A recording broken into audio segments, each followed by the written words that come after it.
मैं एक सरकारी स्कूल में टीचर थी। मेरे शौहर ने मुझे तलाक दे दी थी। मेरे 2 बच्चे भी थे।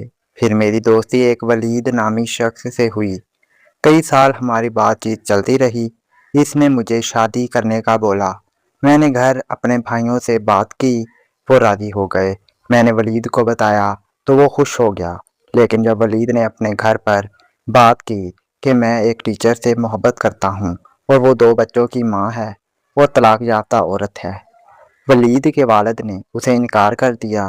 अगर तुमने कोई ऐसा काम किया तो तुझे घर से बेदखल कर देंगे। वलीद ने मुझे फ़ोन करके बताया कि घर वाले नहीं मान रहे।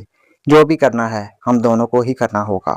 मैंने कहा चलो फिर भाग कर शादी कर लेते हैं। हमने कोर्ट में निकाह किया और किराए के मकान में रहने लगे।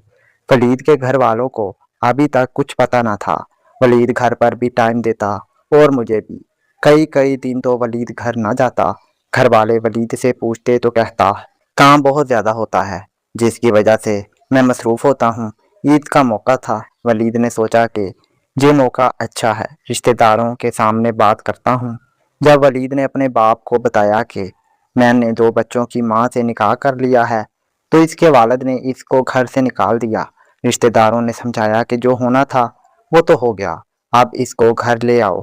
फिर मुझे मेरे 2 बच्चों समेत घर पर रख लिया। वलीद के वालिद ने कहा कि वलीमे की तकरीब करनी है ताकि लोगों को पता चल जाए हमने अपने बेटे की शादी कर ली है।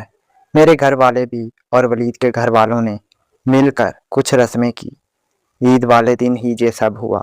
मुझे वलीमे वाले दिन ही शाम को खबर मिली कि वलीद के घर वालों ने वलीद के गले में फांसी का फंदा डाल दिया है।